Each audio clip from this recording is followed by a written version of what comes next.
paysage. Oui. Faites le tour par là. Venez les loulous. Maman.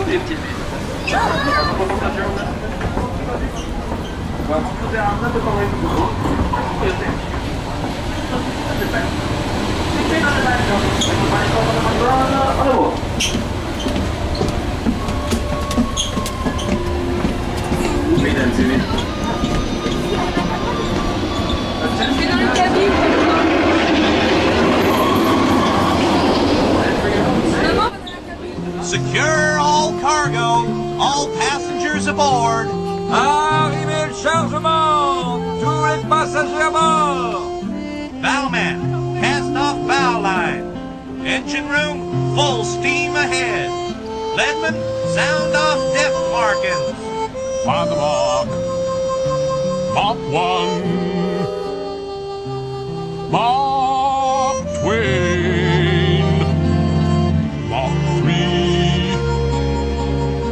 Deep 4. Ocean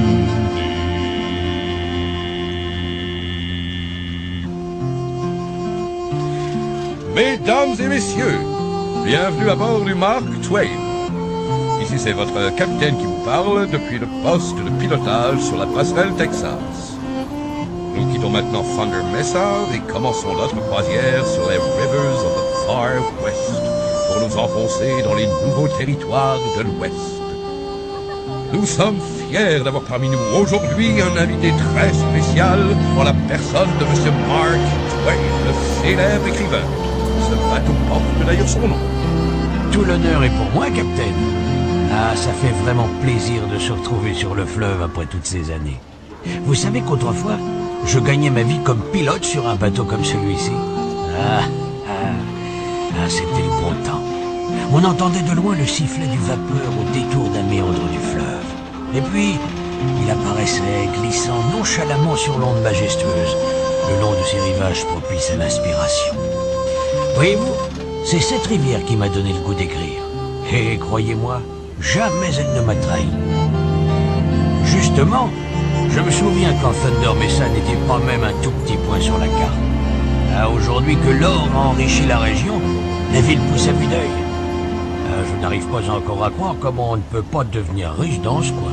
Il y a beaucoup de gens qui partagent votre point de vue, Monsieur Twain. Évidemment. Vous voyez à bâbord Big Thunder Mountain. C'est là qu'on découvrit le plus grand gisement d'or qu'on ait jamais connu dans l'Ouest.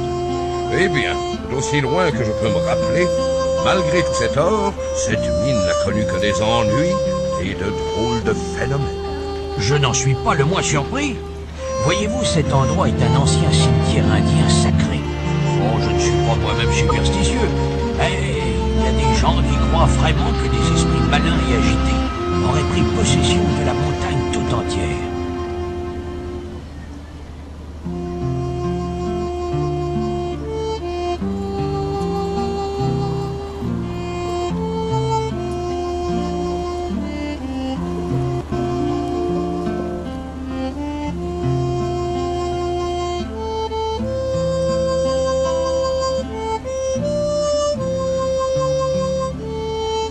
Attention deck watch. Smuggler's Cove off starboard bow. Voyez cette petite crique tranquille juste à tribord? Eh bien, ce serait le repère d'une des plus féroces bandes de pirates et de contrebandiers de tout le fleuve. Rassurez-vous, il n'y a rien à craindre pour vous, mesdames et messieurs. Ces gredins en ont seulement après le menu gibier.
nets and fishing lines.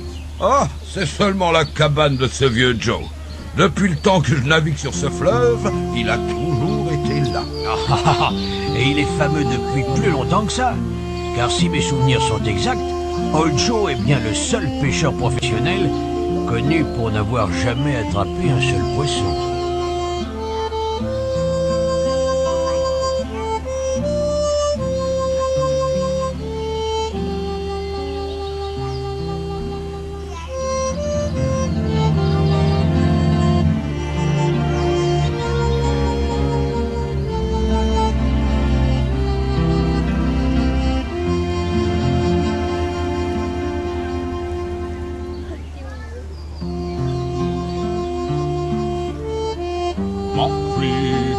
Mark 3, borderless 3,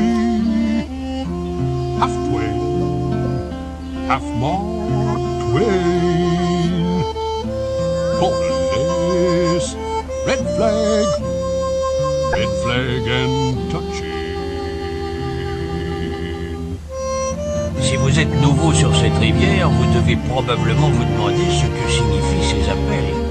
Eh bien, c'est le sondeur qui annonce les profondeurs aux pilotes afin d'éviter de nous échouer. Mark Twain. Du temps où j'étais pilote, par les nuits de tempête ou de brouillard, et elles étaient nombreuses, croyez-moi, nous en attrapions des crampes à tendre l'oreille pour entendre cette annonce du sondeur. Ah, croyez-moi, c'est le son le plus doux qu'un marinier puisse entendre. Rien que ces deux mots. Mark Twain! Ah, ça veut dire que les eaux sont sûres. Savez-vous que le long du Mississippi, les gens appellent ce genre de bateau une pièce montée flottante? Et c'est vrai que vu de loin, les ponts supérieurs tout blancs ressemblent à s'y méprendre aux différents étages d'un gâteau génois qui glisserait sur la surface de l'eau. Et c'est un fait, les sternwellers, comme on les appelle, car le roue à aube est situé à l'arrière, n'ont pas plus d'un demi-mètre de tirant d'eau, ce qui leur permet d'emprunter des rivières peu profondes où d'autres navires s'échoueraient à coup sûr. Bon, si vous voulez m'excuser un moment, je vais en profiter pour me relaxer un peu et contempler les beautés de la nature. Oh, je pense que vous autres aurez envie d'en faire autant. Captain, Settler's wagon off starboard bow. Eh oui, je les vois. Pauvres gars, trop tard pour les aider. Ah, on dirait que ces immigrants ont choisi le mauvais jour pour venir au mauvais endroit. Par ici, la nature est vraiment sans pitié pour les imprudents, et les erreurs sont souvent fatales. Et comme je le dis souvent, lorsque les ennuis se pointent à l'horizon, c'est plus facile de les éviter que de s'en tirer.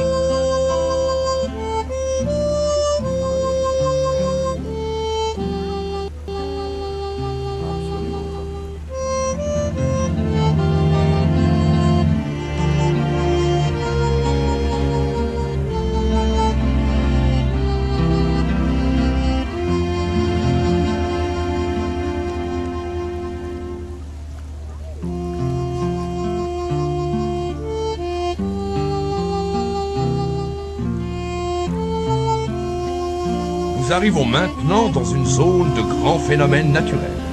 Ces geysers rouges à tribord crachent des jets d'eau bouillante à plus de 20 mètres.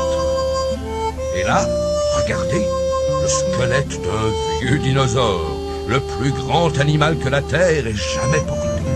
Des savants m'ont même affirmé que ces dinosaures seraient bien plus vieux que la comète de Halley. Regardez, Monsieur Twain, à bâbord, voici le Natural Arch Bridge, une des merveilles de la nature.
Et voici ce qui fut la plus grandiose résidence de ses parents. Elle est restée inhabitée comme ça depuis au moins 20 ans, et il n'y a pas un vaillant pour vouloir habiter cette demeure aujourd'hui. Pas une âme vivante, certes. Mais j'ai cru entendre que cette maison serait hantée par le fantôme d'une ravissante jeune mariée, errante à la recherche de son amour disparu. Et que tard dans la nuit, lorsque tout est calme sur la rivière, on peut entendre des sons étranges et effrayants venus du cimetière voisin.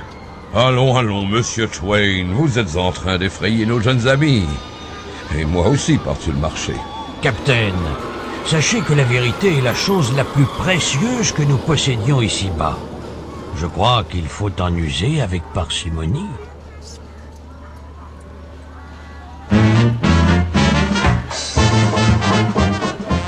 Nous allons accoster maintenant au ponton de Frontierland. C'est là que s'achève notre croisière. Je demande à nos passagers des ponts supérieurs de commencer à descendre vers la passerelle principale et de se préparer à débarquer. Vous pouvez emprunter les escaliers situés à l'arrière du bateau, ils sont plus faciles d'accès. Un dernier mot, monsieur Twain? J'aimerais, en vous quittant, vous livrer ma pensée du jour. Essayez donc toujours de bien faire. Cela satisfera bien des gens et en surprendra bien d'autres.